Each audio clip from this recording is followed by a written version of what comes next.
La parole est à Monsieur Saïd Hamada pour La République En Marche.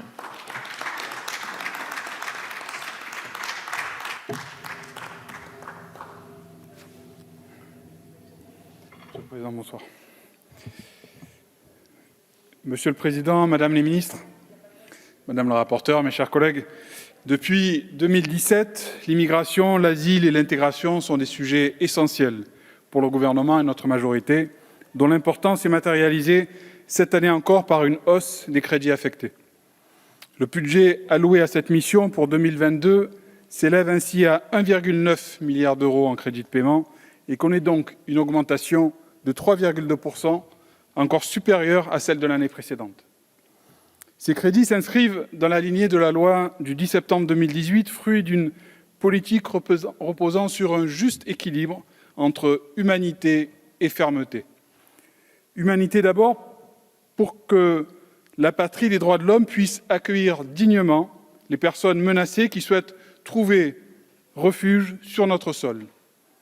Fermeté ensuite pour faire appliquer la loi en éloignant de notre territoire national celles et ceux qui ne remplissent pas légalement les critères pour pouvoir y rester. C'est pourquoi la présente mission poursuit 3 grands objectifs.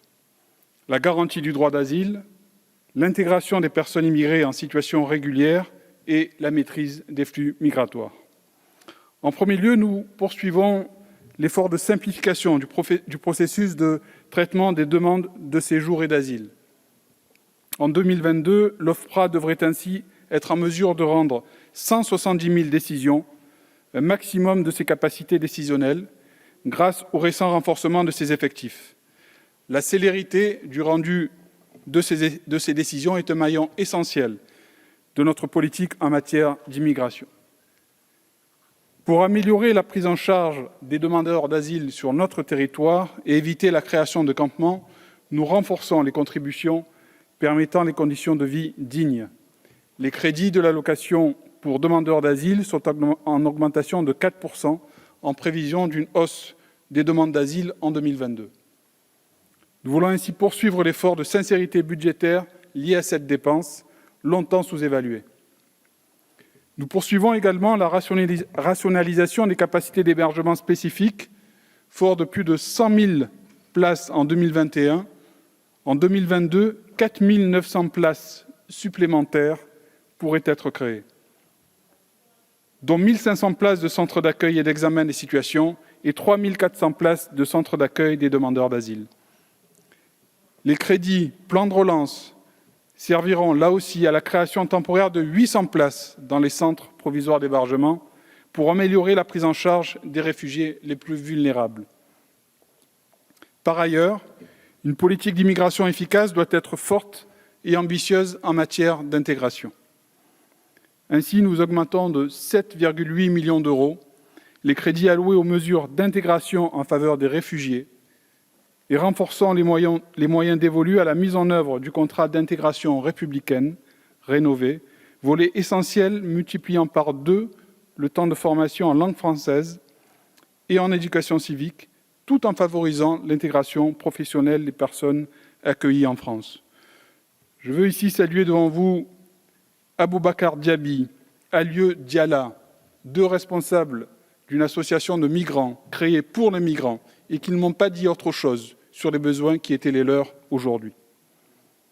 Enfin, le budget consacré à la lutte contre l'immigration irrégulière connaît une augmentation de l'ordre de 12,5%.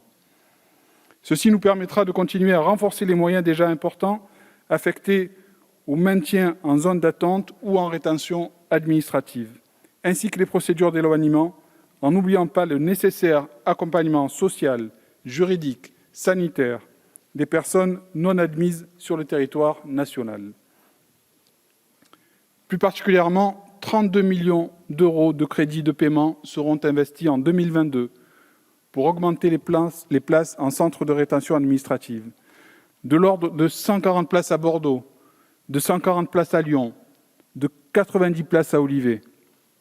En parallèle, 17 millions d'euros seront alloués à la prise en charge sanitaire des personnes retenues, dont 9 millions d'euros dévolus à leur accompagnement social, humanitaire, juridique, enfin 56 millions d'euros mes chers collègues, seront consacrés aux frais d'éloignement des personnes en situation irrégulière.